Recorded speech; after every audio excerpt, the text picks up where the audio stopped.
Good afternoon, everybody, and welcome to the Israel Brief, brought to you by Lay of the Land.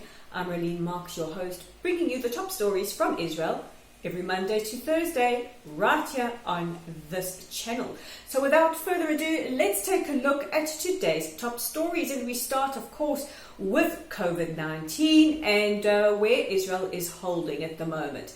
And unfortunately, over the last 24 hours, there has been another significant increase in the amount of infections. Now, yesterday, the army warned that we could see a doubling or an exponential rise in the amount of daily infections, and this has caused some in the health ministry to wonder if Israel is in a second wave of coronavirus or not. But let's take a look at the statistics as they currently stand. So from the start of the global pandemic outbreak, Israel has seen 21,246 confirmed cases of coronavirus, with 307 fatalities, and at the moment there are 5,127 people infected.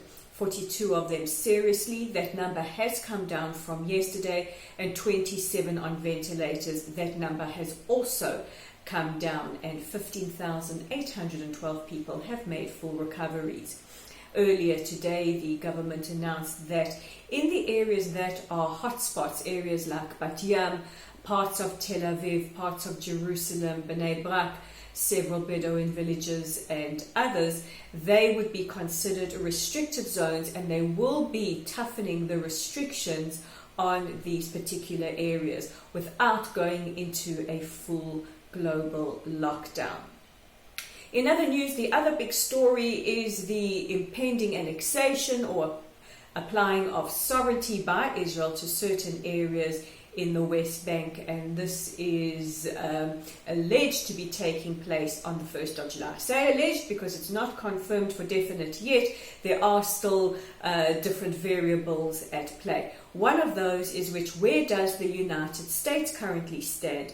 And the US administration is due to meet on the annexation or the applying of sovereignty, and it is contemplated that they might be discussing that only the areas close to Jerusalem be annexed or drawn into Israel proper. Now, there are a variety of opinions on why Israel is doing this, and one of the opinions is that perhaps Israel is trying to force a situation where the Palestinians will have no choice but to negotiate or come back to the negotiating table, and this way we create some kind of two-state scenario. That's one position. There are other positions with a variety of different opinions, and we will be exploring those as we approach the 1st of July.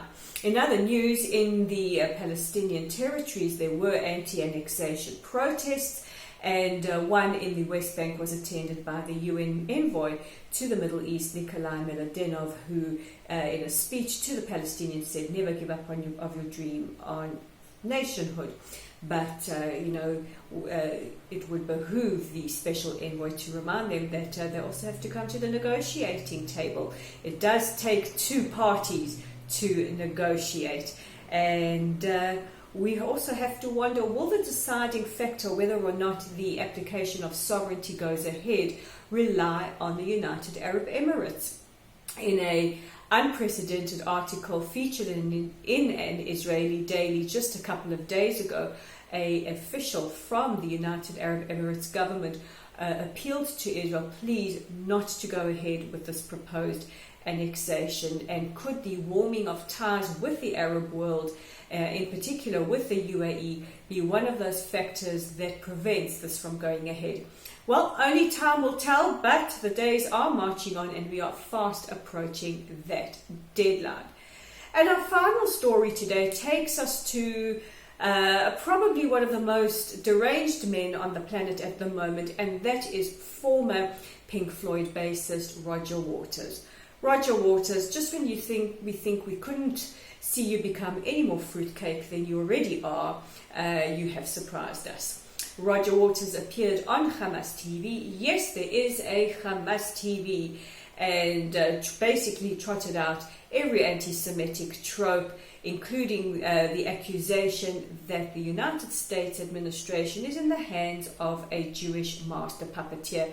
Even CNN's Jake Tapper tweeted out some more deranged anti-Semitism from Roger Waters, and he has been widely condemned for this. And you would think in the age of cancel culture, Roger Waters would be cancelled, but sadly no. He is allowed to vent and rant as much as he wants. But I think the overall message here is don't do drugs, guys. Look what happened to Roger. And those were the top stories making headlines today. But don't forget to check out our original content online at www.layoftheland.online. You can read my article on the growing cancel culture phenomenon and just how dangerous it is. You can also check out a really cool video clip on our Facebook page on what Israel is doing to combat coronavirus. Check it out there while you're there. Give us a like or a follow. We are close reaching our target of 1,000 likes and follows. So if you haven't done so, please go ahead and like and follow our page. We look like this. You can find us at Lottel site. And don't forget, we also have that YouTube channel. You can find us at the Israel Brief, and you help to get Israel's side of the story to the masses by simply clicking on the subscribe button. So those are the top stories making headlines today. I'm Rolene Marks. This is the Israel Brief, and let's join again same time, same place tomorrow.